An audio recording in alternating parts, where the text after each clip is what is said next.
Still, one more day, I think, in Matthew 27.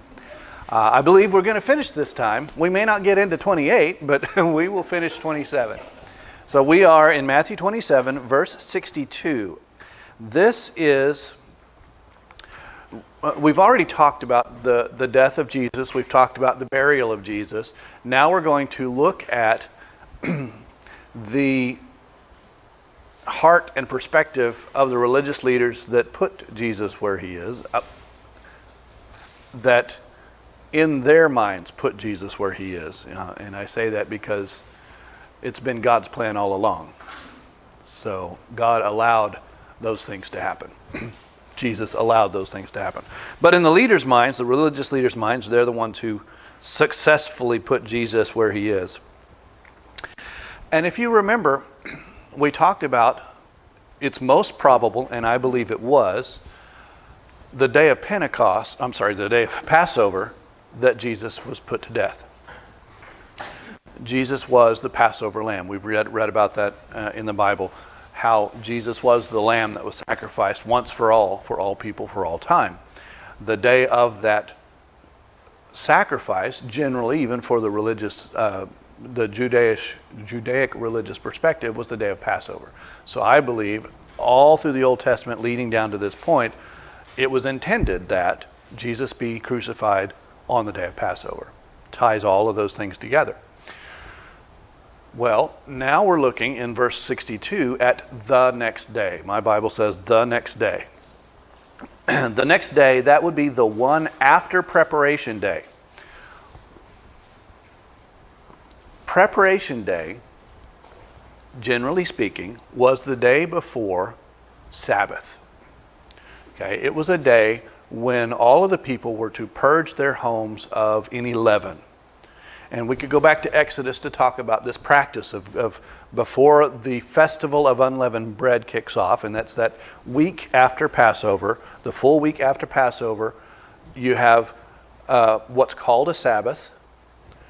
Whether it's on the Sabbath or not, it's called a Sabbath. And then that full week, and then it ends in another Sabbath. And again, whether it's on the Sabbath day or not, it ends on what's called a Sabbath. Well, that first Sabbath day was the first Sabbath in which you had unleavened bread anywhere in your house. Which you were supposed to have any leavening out of your house. Let me try to say that.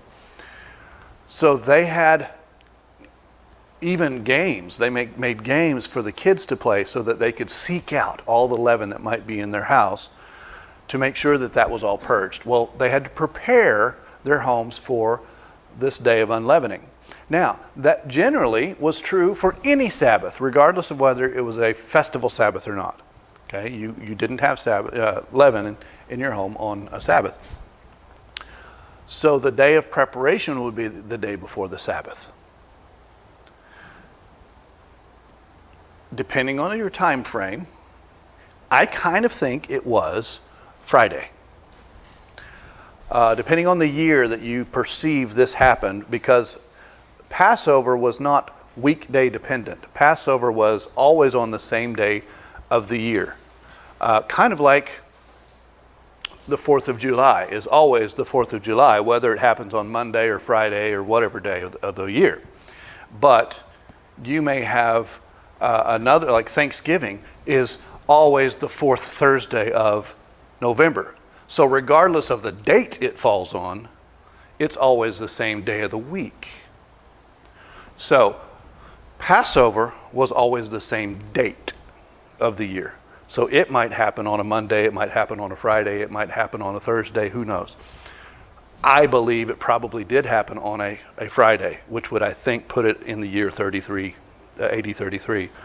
There's always question on that, and it really doesn't matter one way or another, but that's where I think it was. Now, that would put the next day, which is the first day of the festival of unleavened bread, on a Saturday, which would make it even doubly important because it was the first day of the festival, which was a Sabbath, and it's also the weekly Sabbath.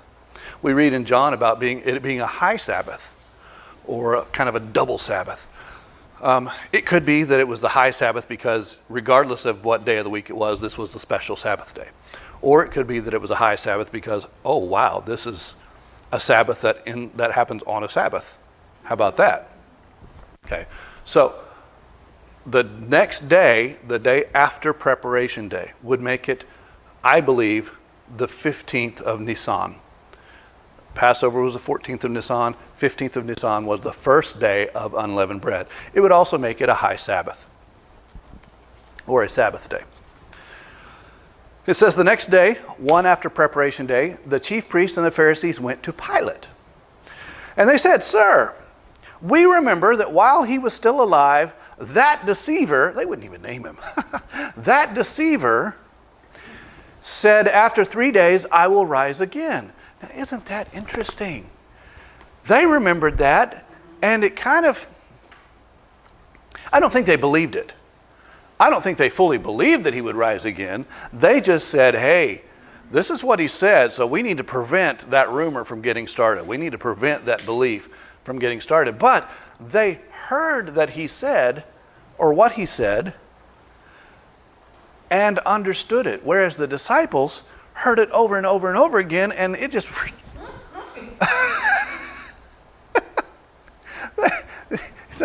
something they totally didn't expect. It was weird. So, where did they hear it? Question. Where did they hear? And could have been many places. But in our own Bible, where did they hear that he would rise again in 3 days?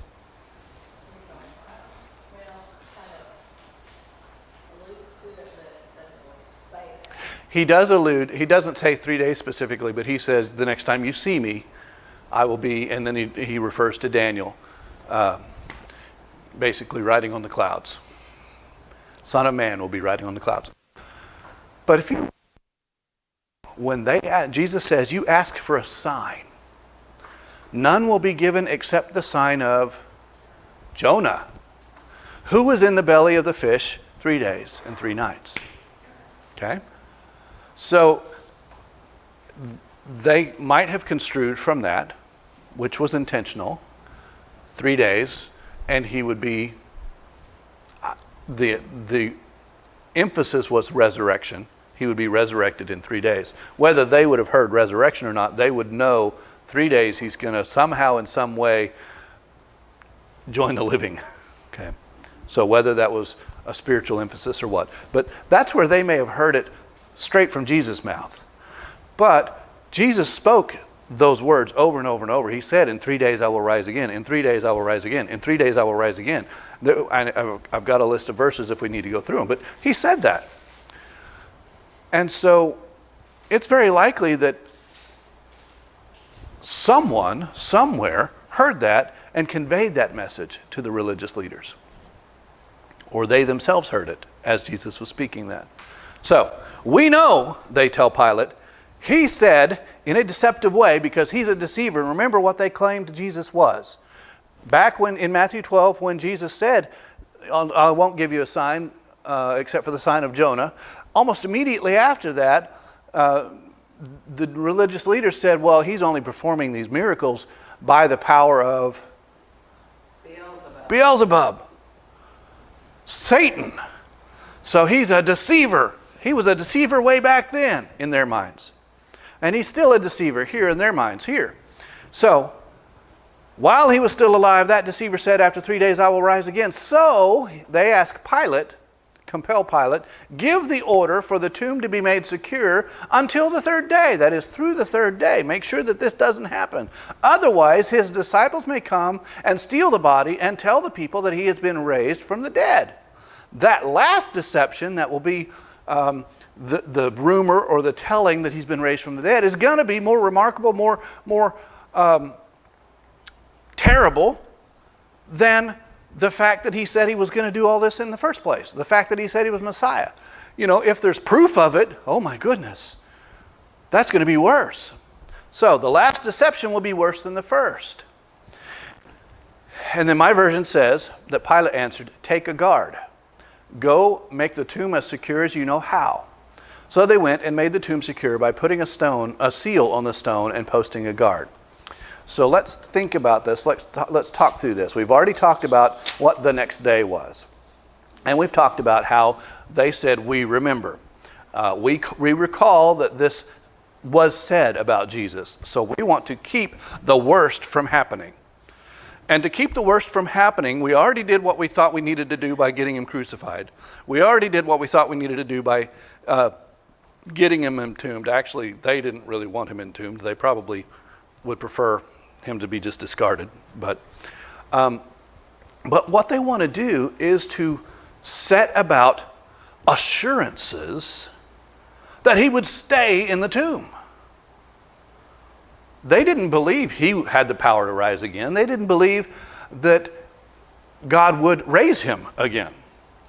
They just wanted to make sure that no one else got to the tomb to make it look like he was raised.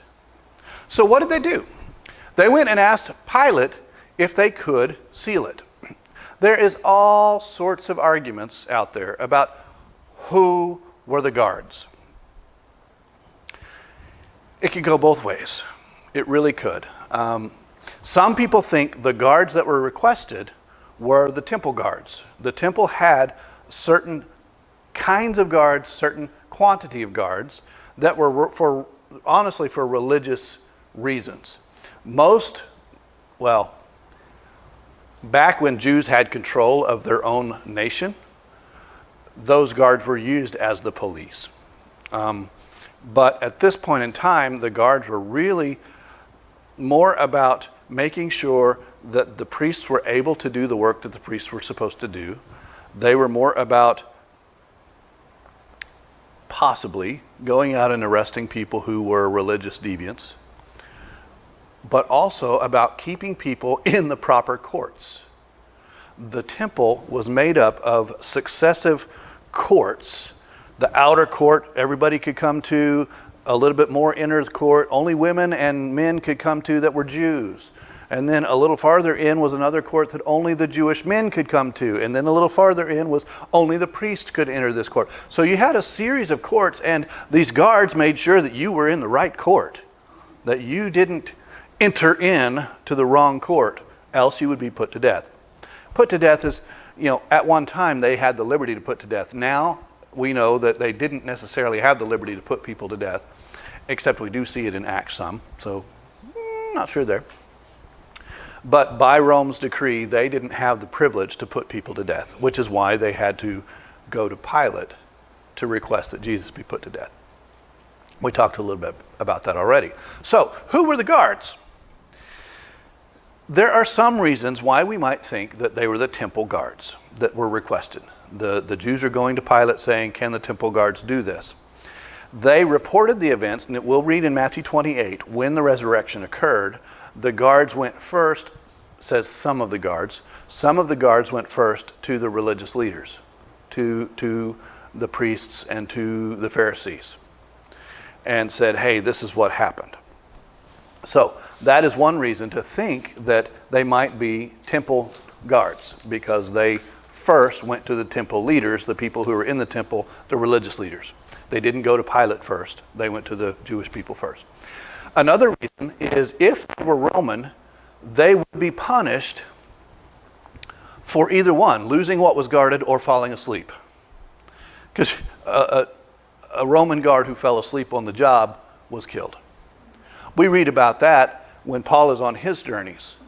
And, the earthquake happens, and the guard actually, I believe it was Philippi, is about to kill himself because he potentially has lost prisoners, and he's like, oh, I'm going to die anyway, so let me take care of this business. And Paul says, wait, we're still all here.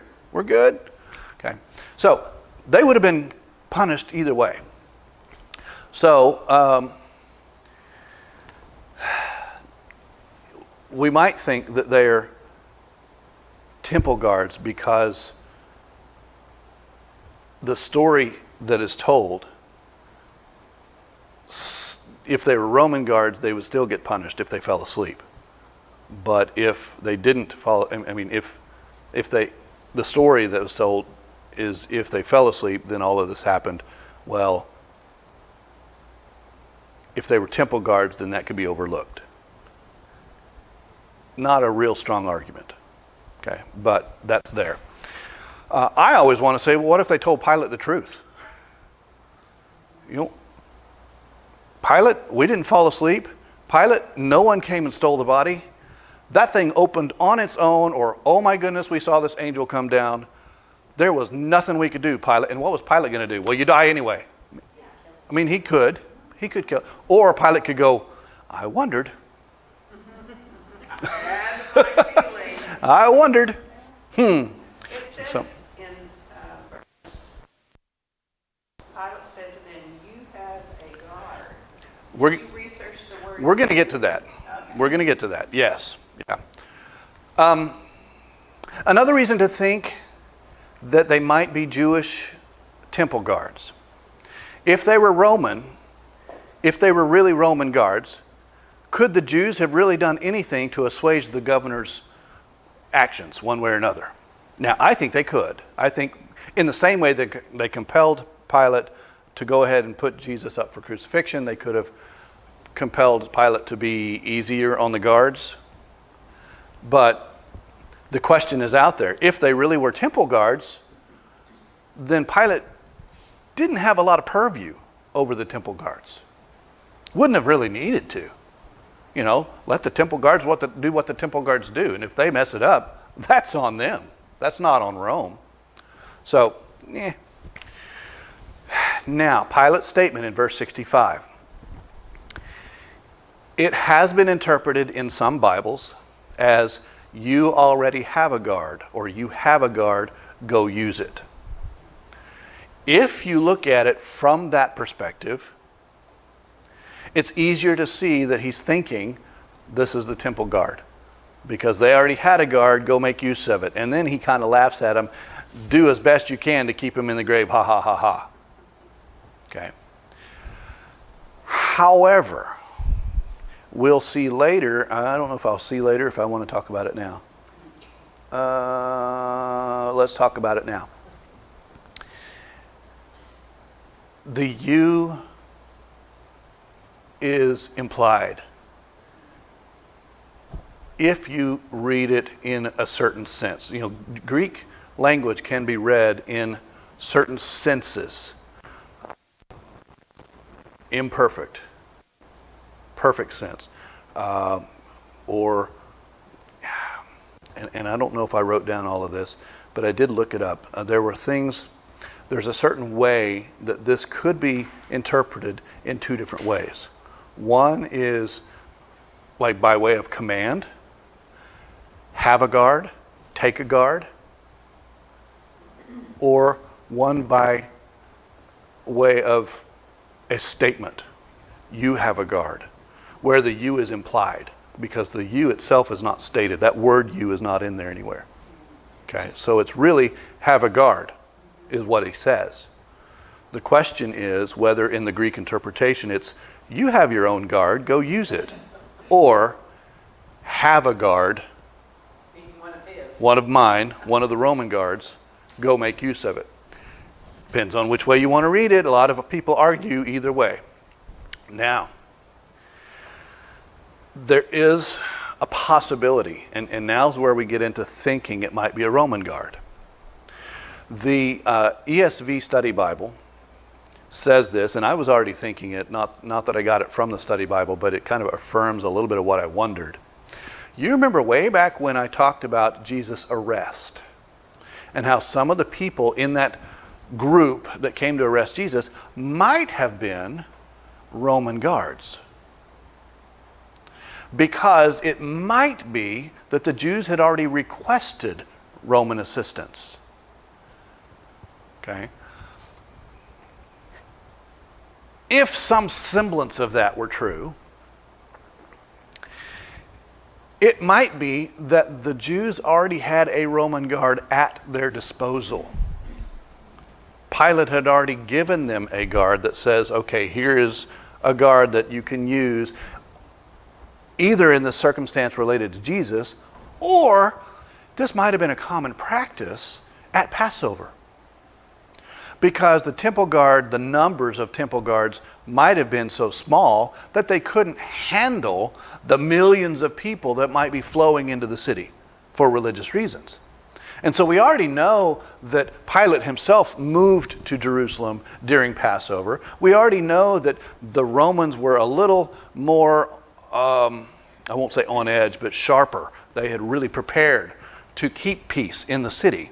So it very well could be that they helped supplement the temple guards with Roman guards. So it might be common practice, and we just don't have it here, that Roman guards were already there to assist the Jewish leaders in what the Jewish leaders needed to happen during this Passover.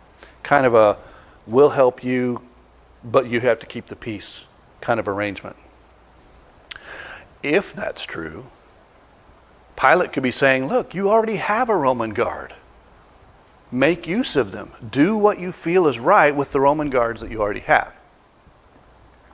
On the flip side, he might have been saying, look, I've already washed my hands of everything related to Jesus. Good luck. But to tie things in later, where the Pharisees and the Sadducees have to say, tell this story, we'll appease Pilate if word comes to him. Okay, why does Pilate care if it's the temple guard? Some people will argue that the temple guard's domain was only in the temple and Pilate had to approve them moving outside the temple. I don't know how legitimate that belief is, or that theory is. But so arguments all the way around. Why would the Jews make a request to Pilate to secure the tomb if they didn't need his soldiers to do so? If they already had soldiers to do it. And again, some would argue that they can't leave the temple grounds unless Pilate agrees. The word used by Pilate, you have a guard, is usually the word referred to depict Roman soldiers. Not temple guards, but Roman soldiers. That's just a typical word that's used for Roman soldiers. The tomb is sealed,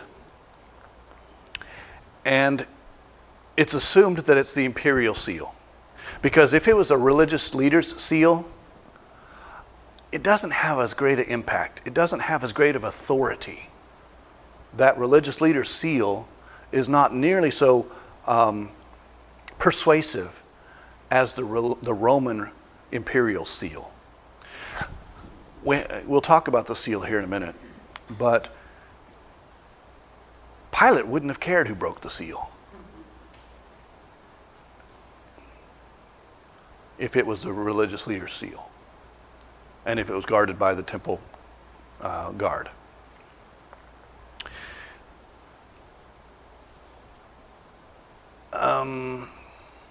There's really no solid way to know one way or another, and you can rationalize both.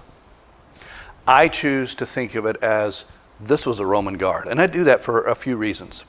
One, it makes no sense to me why Pilate would need to be involved if it were the Jewish guard. It just doesn't make sense to me. And if they were delinquent in their duties, Pilate's like, well, darn. You know? I mean, to me, that's, you know. Two, it makes having a Roman guard makes the security and the seal on the tomb far more important, far more stringent. And so I think that compels me to think that it's a Roman guard. And then three, the seal itself speaks to the seal of Roman authority. Just to say you have a seal. If it was a religious leader's seal, to me, it's not as big a deal. Now, to a Jew, it might have been a big deal. Maybe I'm just not putting myself in their place and space. But if it was a Roman seal, to me, it means far more. So let's talk about this seal. What was a seal? Has anyone ever sealed an envelope? Yeah, you used to lick and stick it, but now you just peel a little thing off it. But you seal an envelope. Why? Why do you seal an envelope? Why would you care that it's sealed? It's private. You don't want anybody and everybody to access it. Right. Keep the contents inside. That's right. In the olden days, they didn't have the lick and stick envelopes. So what did they do? Clay or wax. A lot of times they would use wax. So they would seal it with wax. Now, if it were really important, if you were a king and you were wanting to say, nobody under pain of death is going to open this envelope except the recipient to whom it's addressed, what would you do to it? You put your seal on it. Very often they would wear a ring that had the signet or some sort of emblem that represented that authority, that represented that kingship or that special authority. And you would stick that into the wax and put that imprint, that seal, so that if anyone looked at it, they're like, ooh, that's important. And if I break that before the recipient receives it, death to me. Yeah. Did Herod have a seal? Because I was reading in Daniel and brought up Jack the King had a seal. Yes, and we're going to get there. I believe just about anyone of authority had some sort of seal. They created for themselves some sort of seal. And there may have been a temple seal that was used if you believe it was temple guards, and they would seal it themselves. They put their authority into this wax. We have to let them know that it's actually for sure coming from Yes. so-and-so. This is not a counterfeit document. Right. That's exactly right. Now, when we press seals into Yes. like birth certificates. Yes, you've had that official seal, that official imprint. You have one of those at Hope Center, you pinch it shut, and Yes. you have an imprint. And it tells people this is legitimate. This is coming from the people that it says it's coming from. Yeah, absolutely. I think anyone of import probably had a seal back then, and that was used very often. And let's speak to the Daniel part. Daniel, in Daniel chapter 6. In Daniel chapter 6, Daniel, an issue went out, an edict went out from the king in Persia that you can't pray to any other person for like 2 weeks. And of course, Daniel, being the upright, religious kind of fellow he was, continued to pray to Yahweh. And so, based on this decree that went out, and the king was kind of a doofus because he let this thing go out because of his advisors, and he put his seal on the edict itself. But because Daniel broke the edict, he was put where? He was put in a den of lions. Now, this is like some sort of cave or some sort of pit. Probably more a cave than a pit. But it was some sort of den where lions were milling about, and probably they were fed. But when they didn't get fed, they fed on whatever was available. And so in this instance, that was the punishment, that you would be fed to the lions. So Daniel was thrown into this lion's den, and a rock was rolled into the front to cover the entrance. And it says, the king put his seal on that rock. Not only that, he put the seals of all the other powers that be on that rock. All of the other kind of sub-kings around. The earls, we might say, all of the earls that were out there that would come, be a part of his court. He put their seal on it as well. What did that seal look like? When we talked about an envelope or a book would be about the same thing, but how do you seal a big rock tomb or a big rock den? One of the things that we believe they did is they would stretch a cord over the rock, and they would affix that cord to the sides of the rock with their wax. And then they would put their imprint into that wax. So that's how they would seal it. It wasn't that they took super glue and sealed the rock shut. Or a bungee cord. Right. It wasn't so much they sealed the tomb. It was just a matter of authority. This was sealed off, cordoned off. No one could touch it on pain of death. You broke the seal, you died. And it doesn't say so in Daniel, but it implies that there were guards there kept on post to guard not the cave, but the seal. Because if it was broken, how would anybody know who broke it? Unless you had someone standing guard. So you guarded the seal. In much the same way, the guards at the tomb of Jesus would have been guarding the tomb? No. If they're Roman guards, They're guarding the seal. Because it's the seal that was the authority of Rome.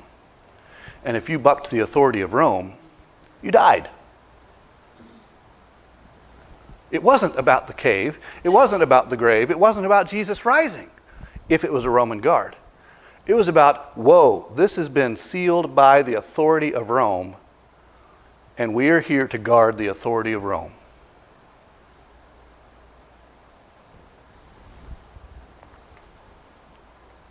Puts it in a little different light,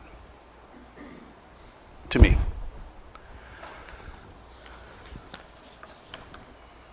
We might get out of here early today. Why? Probably not. Probably not. No, I intend to stop here. I'm not going to go into Matthew 28. Because if I do, we will be here late. Absolutely. Interesting question. Why don't we see this episode in any of the other Gospels?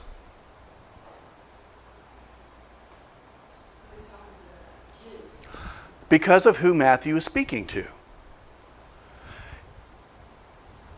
This episode would be a little less meaningful to Luke's audience. A little more meaningful, maybe, to Mark's audience. Remember, Mark was writing most likely to the Romans. And so they would have cared that it was the Roman seal that was broken. They would have made a little bit more out of that.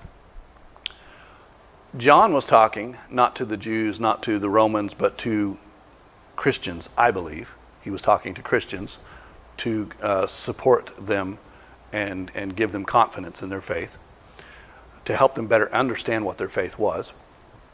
So Matthew's the only one writing to the Jews, and Matthew constantly wants to point out the discrepancy, the contrast between faithfulness in the Messiah and Jewish politics. We'll just call them that. Politics, which includes power and position, and the things that you do because of power and position. Boy, we see a lot of that in today's world, don't we? It's not necessarily for the health of America, it's for the power in politics, for the power and position of the politicians in place, or the parties. And the same thing was happening back then. They liked their place in space. Even though they complained about it, it gave them a lot of power, it gave them a lot of position, it gave them a lot of profit. And they liked that, and they wanted that to keep coming. And if anybody kept pursuing Jesus, then that lessened their impact on the world around them.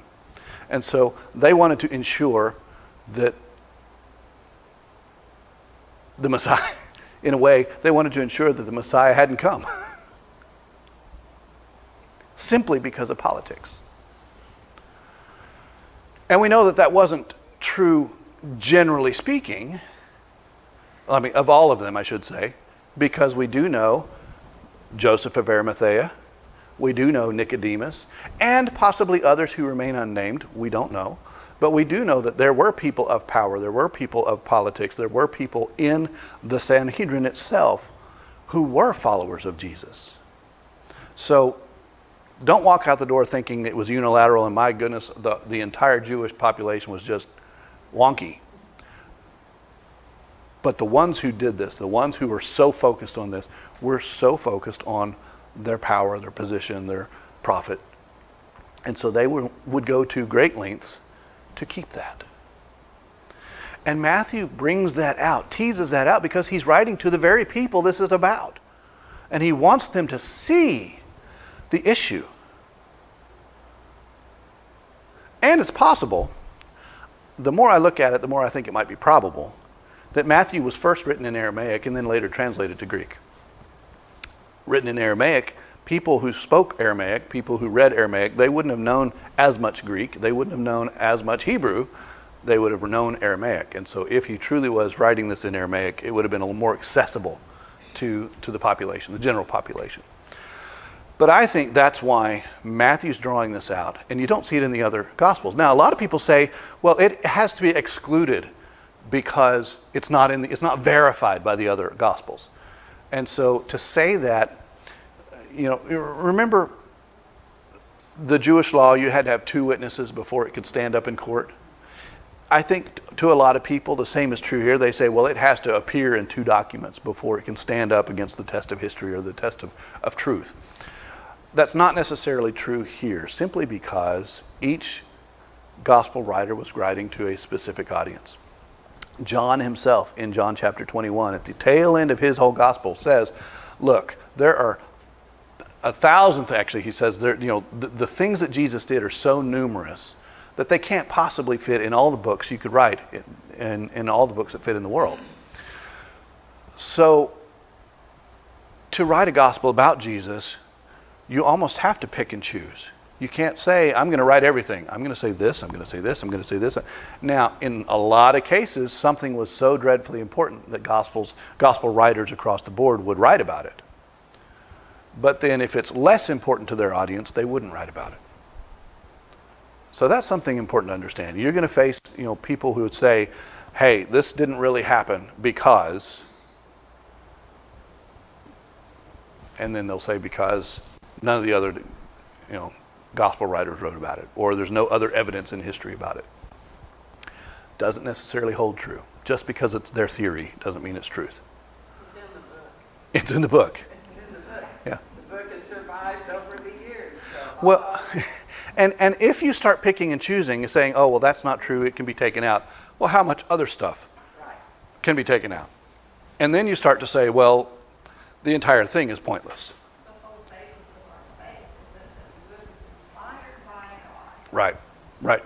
And another thing that I think is important is this whole episode of guarding the tomb, sealing the tomb, especially with a Roman seal, it gives great importance, it gives great legitimacy to the understanding of the resurrection itself. Because that seal, they did us a favor. The Jewish leaders did us a favor by asking for all of this. Because it would have been so much easier if it hadn't been sealed, if it hadn't been guarded, to think that there might have been other things that happened to the body of Jesus.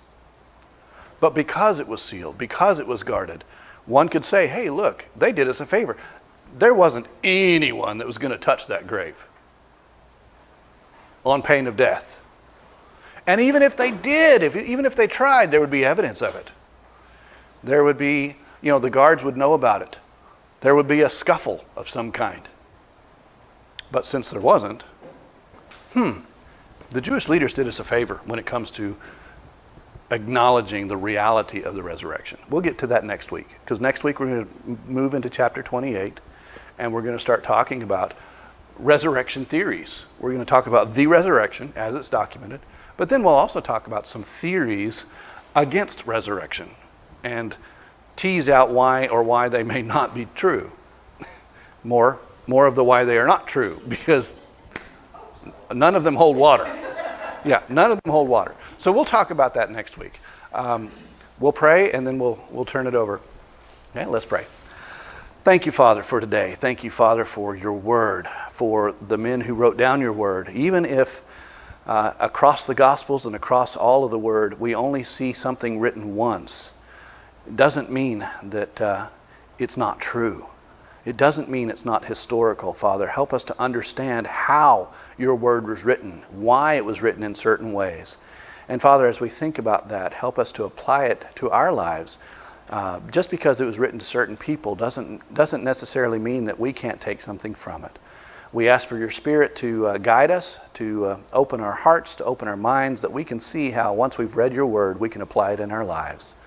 Thank you, Father, for Jesus. Thank you for the willingness that he had to come to this earth in the first place, to live a sinless humanity, and then to forfeit that humanity, to die sinlessly on the cross for us, and yet take on our sin and to bear the punishment, not just of the physical cross, but also the spiritual punishment that was ours.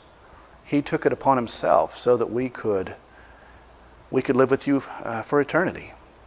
Help us to always remember that in all that we do, and apply our lives today to glorify him. It's through him we pray. Amen.